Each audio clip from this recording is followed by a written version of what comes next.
Good morning. Welcome back to Mind Before Coffee, the podcast that's not a podcast. That has literally become my intro.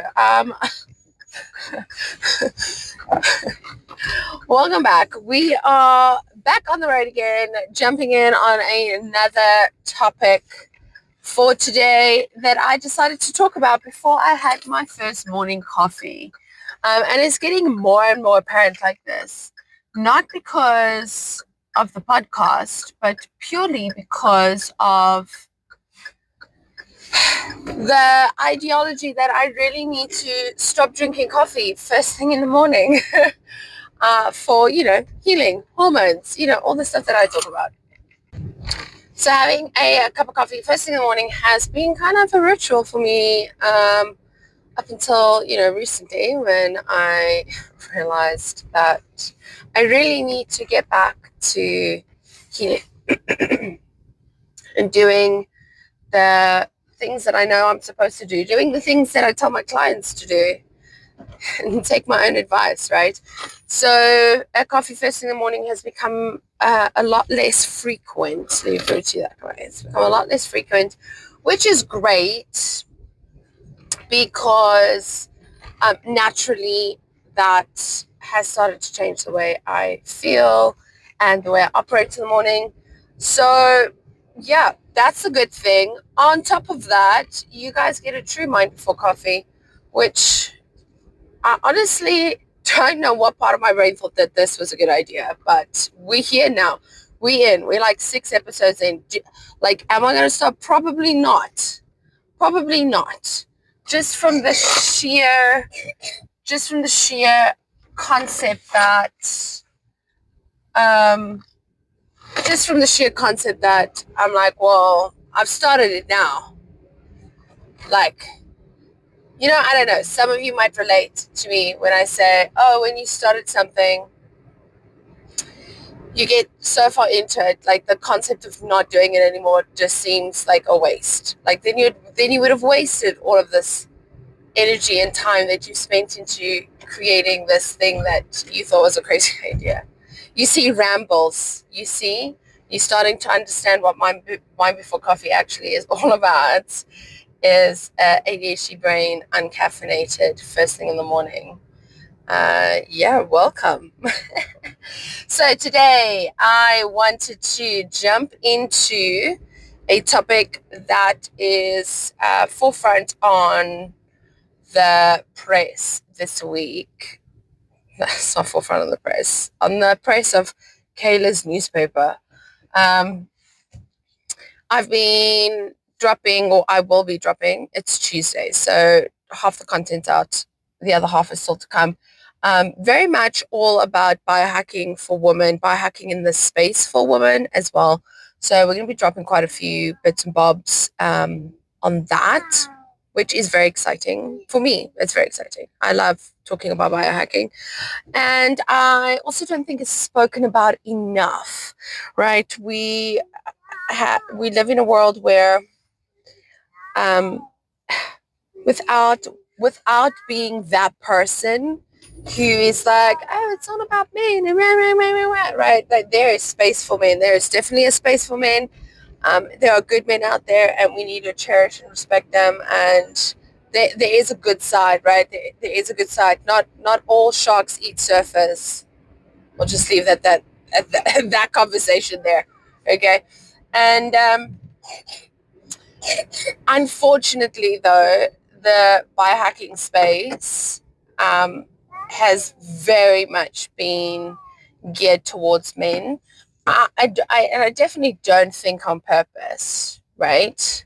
I think it's more of a cause of laziness, yes. Laziness, yes. Definitely laziness, right? Effort, lack of effort, definitely because of a lack of effort. And that has led us to be in a situation where biohacks are not geared for women because, surprise, surprise, they were never tested. They were never looked at through a woman's lens. Why? Because we are too complicated is at its essence, that's what it is. At its essence, okay? At its essence, that's what it is. We, as women, we have 28-day cycles. Our hormones fluctuate quite drastically. Well, quite drastically in comparison to men. I don't think it's quite drastic in the grand scheme of things. Us as women, like we're fine. We're operating pretty okay with hormones that fluctuate that, but in comparison to men, they fluctuate considerably, quite drastically. And that in a science format can skew results, can, warp the outcome. And ultimately, at the end of the day, when you are researching something, you want to get a solid answer, a science-backed conclusion.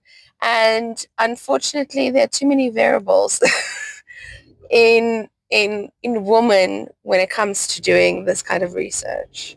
So that means if we want to apply a science lens on something that involves women, there needs to be additional variables, there needs to be additional considerations.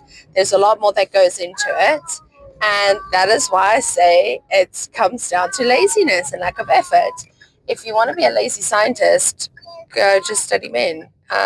If you want to make a change and you actually want to figure out an answer, study on women. That's wow, that came out of my mouth.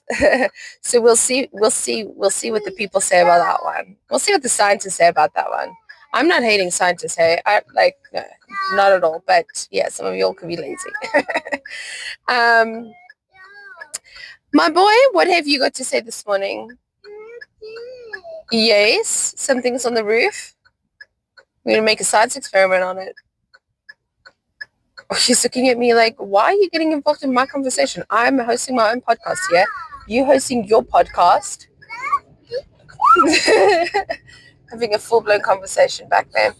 Righty-ho. So, on the get-go, first and foremost, biohacking in general is geared towards men. A lot of the biohacks that have been researched on men, and therefore we're not taking into account how that affects women and their cycles. Now, why would this be important? Okay, you go, Caleb, but that doesn't really matter. A cycle is just a cycle. Well, the cycle is an incredibly complex, it's not that complex. It's a whole system, okay, that operates in a certain way, that needs certain things to operate correctly. And if the body isn't supported well enough, the cycle gets a bit janky, which then means other things start getting a bit janky. And, next thing you know, you're sitting with, full-blown chronic illness, okay? And to be more specific, Kelly, because you're like, Kelly, you're saying things and stuff, and I'm not getting what you mean. Okay, we'll give you an example. We'll give like a little bit of an explanation here. Okay, so for example, both men and women have cortisol, okay, in their bodies. It's a natural hormone. In our body, it's a stress hormone. And obviously things outside will affect our cortisol levels. Will either spike the cortisol levels or bring the cortisol levels down. Okay? So for example, if your boss is shouting at you because you didn't do something that he wanted you to do or she wanted you to do, your cortisol spikes. Okay, because you're under stress. Your body starts going, I need to protect myself. Let's pump out some cortisol. Let's help the wee body, right? So spiking cortisol or cortisol in general, okay, the external factors can increase and decrease it. Okay, you say, oh, I'm like super stressed out. Let me sit down and do a breathing exercise. Okay, you can go over to my YouTube channel. There's hilarious, no bullshit breathing exercises there. It's not meditative at all. You just get to sit, you get to breathe for 5 minutes and maybe throw a few giggles. and you breathe for 5 minutes, you reduce your cortisol. Okay, here we go, my boy. There's a book. And so that's, for example, external factors that would spike or reduce cortisol. Okay, now something like a cold plunge will spike cortisol, which is not innately bad. And on the flip side, it's also not innately good for you. Okay. Now, say you jump into a cold plunge. You're doing cold plunges every single day, right? You will most likely notice that some days you're going to feel great after them, and other days you're going to feel absolutely shite after them. Okay. And that's because we're spiking cortisol during different phases of our cycle. And this is where the cycle comes into play. Okay. Now, during our luteal phase, our sensitivity to cortisol is heightened. We are a lot more sensitive to cortisol spikes during our luteal phase. Okay. And when cortisol spikes, progesterone tends to run away. Okay. And we have a dip in progesterone. Progesterone is like your happy, calm, chill hormone. Okay. So you can probably start piecing it together. Cortisol spikes, progesterone drops, luteal phase, cranky, grumpy, annoyed. Right? We're feeling it. Okay, we're understanding. So if you had to do a cold plunge and spike your cortisol during, like, say, for example, ovulation, your body will still respond. There will still be a spike in cortisol, which will still influence other hormones in your body, but not as drastically as what it would in your luteal phase. So you are less sensitive during those periods. And that is something that has not been taken into account when it comes to biohacking for, like, in general. So we get these biohacks, but then it wasn't considered that, okay, women have cycles and we tend to be more sensitive to X, Y, and Z. So that would mean that these certain biohacks would affect women negatively and not positively. And I mean negatively. Like, I am of the consensus, you do not cold plunge during half of your cycle. Just don't. Don't bother. It causes too much trouble. I would be even as bold to push and say, don't even bother with the cold plunges. I don't think that it is of necessary value to add to your life as a woman. And you could stick with cold showers during your follicular and ovulation phase, and you would receive similar benefits that is more suited to your body and the way you work. So, yeah, there's my 2 cents on cold plunges.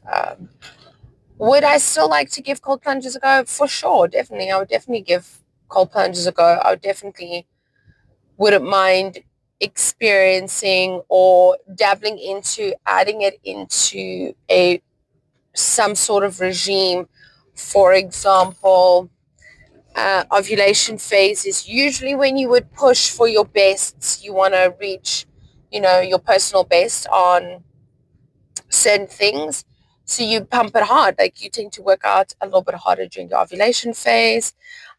Smash out a cold plunge for recovery could be worth looking into, right?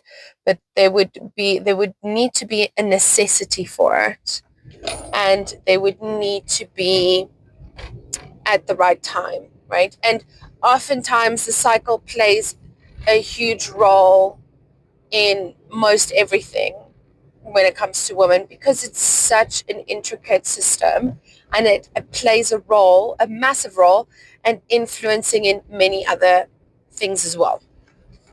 So that is the current kind of space. It has changed ever so slightly. We do have a lot more prominent women, very influential women, talking about biohacking for women, which is great and it's phenomenal.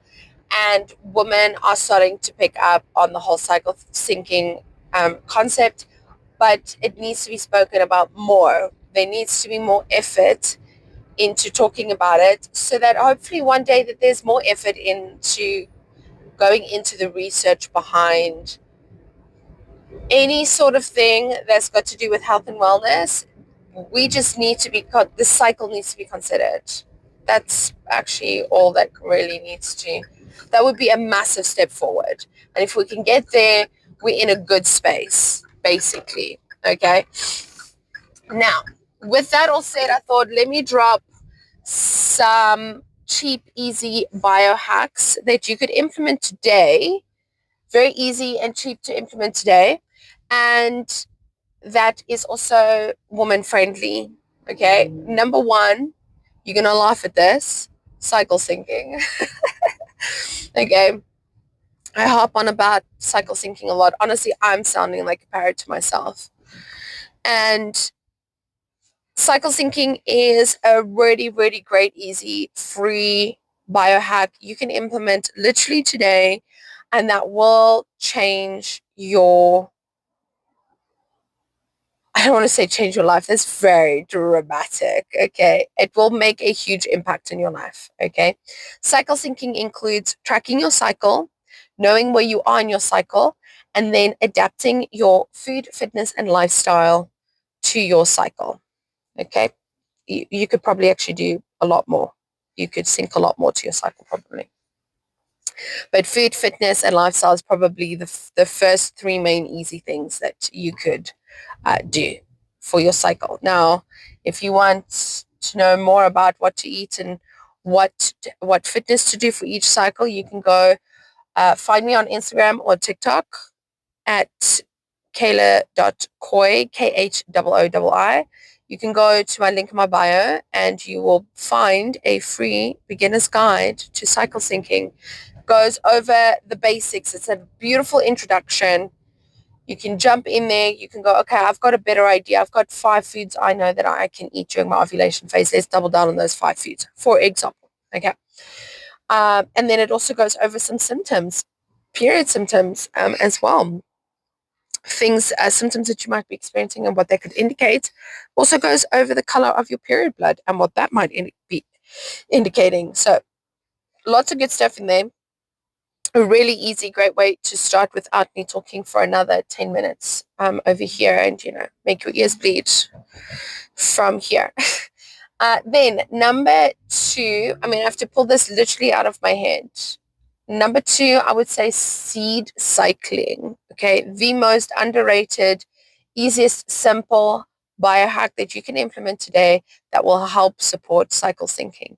Seed cycling is where you rotate 4 different types of seeds depending on where you are in your cycle. And these seeds will help with hormone production and hormone balancing throughout your cycle. So we've got pumpkin, flax, sesame, and sunflower seeds. Those are the 4 seeds that you will rotate in your cycle. Okay.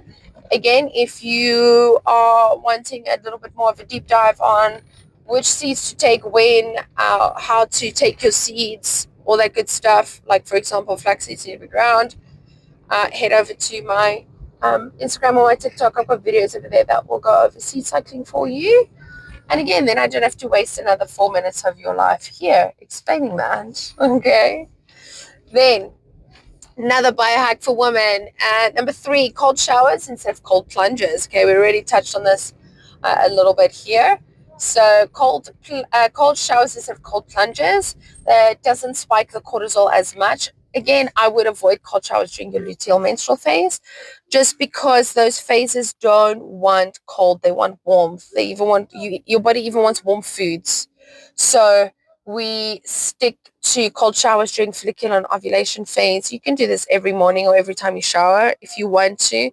you can see similar benefits to cold plunges, but doesn't spike your cortisol as badly as what cold plunges do. Next up is number 4 would be, I would say, castor oil packs. Okay, this isn't free, but it won't break the bank. Okay, unless you're going and buying your castor oil from some hippie lady on the corner with a fancy bottle and a fancy label. Okay, yes, castor oil can get incredibly expensive. You can get some beautiful castor oils, cold pressed, with a fancy liver pack, like a cloth that you can put it on your body. Like beautiful. There's some beautiful, beautiful castor oils out there. Don't get me wrong. Some of them are high quality. It's kind of like olive oil. Some olive oil is like average, and then some olive oil is like really good quality. Similar with castor oil. I don't think it's that varied though. Like I don't think castor oil is that much more amazing. Um, but it can get expensive. Castor oil you can get from a normal wellness shop or a normal drugstore. You should be able just to get a castor oil from there. And then you can use a cloth, use a dish rag, a dishcloth. You don't have to have a fancy castor oil pack. Granted, castor oil is very thick and sticky and quite difficult to get out of fabric. So use a dishcloth that you are dedicating to castor oil packs, okay? And that makes it easy and cheap. If you want to sleep in it, you can,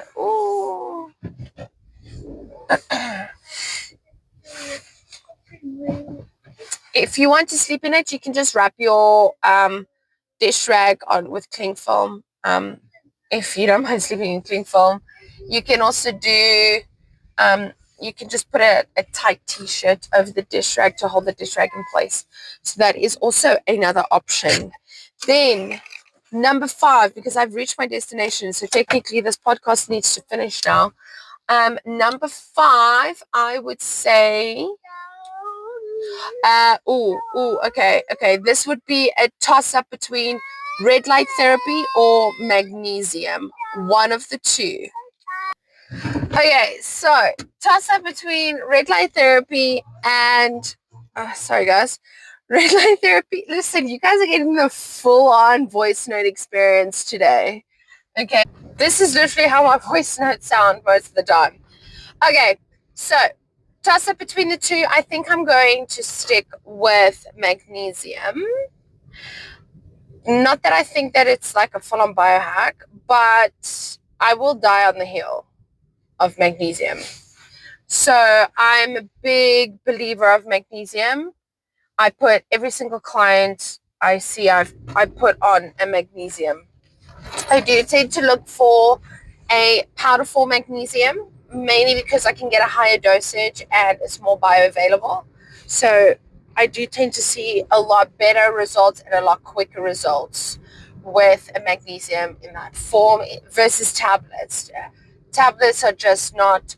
Actually, you know what? Don't even get me started. I could rant on for a whole 20 minutes about the state of magnesium in tablet form. It is atrocious. Absolutely atrocious, okay? Everyone and their mother currently nowadays, okay, we're punting magnesium. It's becoming a thing that people should be taking magnesium, okay? Now, all the companies, the shitty companies out there that you can only find shitty companies in your normal drugstore, okay, decided, oh no, let's promote magnesium. And they go ahead and they create a product, one with probably the shittest form of magnesium that can barely be taken up by the body. And then they put such a minuscule amount in it and pump the rest with fillers. I'm like, what am I actually... I'm paying the same amount of money for a proper decent magnesium, but you're putting in a shit quality magnesium. You can tell my son's out of the car. Okay, you put a shit form of magnesium. Like, honestly, guys, I've done a lot of research on magnesium supplements here in South Africa. I am dreading the day I have to do research on magnesium supplements overseas for my overseas clients. because it was a nightmare. Okay, just the sheer amount of product that was out there that was like, oh, like this is a magnesium supplement, and then you go back and you have a look, and it's got like 50 milligrams of magnesium in, if you're lucky. And then it's not even the magnesium forms that we're really looking for. So usually I look for a citrate and a glycinate. Those are the two that I personally feel are the most important ones to get in. After that, you can add additional different forms if you want to target more specific areas. So magnesium has like it's like over 300 cofactors or something like that. So magnesium is an incredibly important supplement for your body, to use. Your body needs magnesium, and unfortunately we don't get enough magnesium in our food. So we do more often than not see people with magnesium deficiency. Okay, so I'm a big pusher for magnesium, but like, can you maybe put a decent, not all magnesiums can be absorbed by the body. Not all magnesiums can be absorbed by the body effectively. Not all magnesium can be used by the body effectively. So why are we putting that in the tablets and then saying it's a magnesium supplement? Oh, maybe because we're a shitty corporation and we just want to make money off of you. Yeah, okay. Let me go all conspiracy theory on you guys. So if you're looking for magnesium, you want to add magnesium to your supplement regime. You want to look for something that is upwards of 250 milligrams, 200 and above. Okay, I would even push it down to 200. Okay, 200 and above. You're looking for 200, 250, 300 of elemental magnesium. Okay, that's how much you want. Your body is going to thrive on. Okay. You do also want to ensure that you're getting a good balance of calcium with your magnesium. Most people don't struggle with getting a good amount of calcium in, but it would be good just to assess your diet to ensure that you are getting a decent amount of calcium in to balance out your magnesium as well. Okay. Then, oh yes, I did tell you guys, citrate and glycinate. Those are the two that I look out for, and it's kind of a non-negotiable in my supplements. You can go a step further. There's a beautiful company here in South Africa called Incredible Living, and they do an amazing magnesium supplement that has I believe it's citrate and glycinate in it, and then they also have a prebiotic in as well that assists the gut to absorb magnesium as well, primes the gut for the magnesium. Okay, absolutely phenomenal. It's a powder form. You put it with water, you stir it up, you drink it. It tastes delicious. Absolutely phenomenal. Absolutely phenomenal. It is the only, so far, look, I haven't done supplement research here in South Africa for a good year now because I found what I wanted and I'm happy with what I've got now. Okay, and I put all my clients on these specific supplements as well. So I haven't done the research, but last time I checked, this was the only magnesium that offered this amount of elemental magnesium. I think Incredible Living does 250 or 300 milligrams of elemental magnesium. They're the only company. Anything else that you find will be below 100 milligrams of elemental magnesium. And then you don't even bother. Don't even bother. Okay, in my personal opinion, don't even bother. I'm just like, don't waste your money. Okay. There was another company that came, I won't name the company. There was actually a company that popped up on my For You page advertising their brand new magnesium supplement. And I was like, oh, that's exciting. Someone's coming to the table with a awesome magnesium supplement. So out of interest, I went to go have a look. I wanted to see what the formulation was and then the price range for it. It was ridiculously expensive. for a month's supply. On top of that, they had a grand total of 50 milligrams of elemental magnesium. I'm like, what am I paying for? What am I actually paying for? Oh, yes, that's right. I'm paying for all the fillers that you put into this tablet because you didn't want to put in, you wanted to put in the least amount of magnesium, put a bunch of fillers in, charge what companies are charging for 300 milligrams of elemental magnesium, so your profit margin is larger. That is bullshit. It is absolutely bullshit. Don't even get me started on the supplement. I could rant about the fucking supplement industry. It is ridiculous, absolutely ridiculous. One day I'm just going to make my own and you guys will know that you're going to get decent shit because I was so, I wasn't even disappointed. I was disgusted. I was like, guys, what are we doing? What are we doing? And the thing is, what gets me the most is that a lot of you guys who are probably listening to this aren't aware of what should be in your supplement or what to look out for. So you just going to the store and going, oh, this looks like a good magnesium. This is a pretty box. This says it's good for this, this, and this. But you look at the back, you don't really understand what's going on at the back with the formulations and the amount of each supplement that's in there.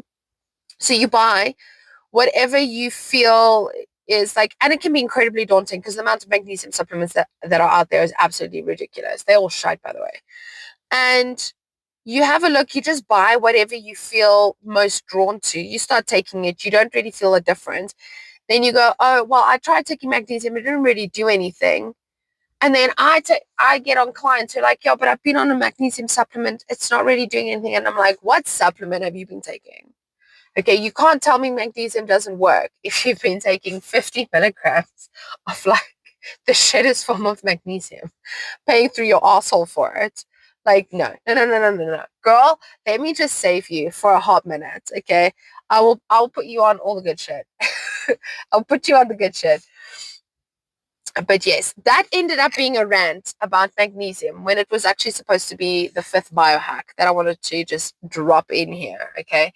Fifth hack, magnesium. You can take this in, ingest it. You can take it in a spray. If you do magnesium spray, it's really great for muscles. You can also do Epsom salts, which also have magnesium in it. You pop that in your bath. That can relax and chill you the hell out.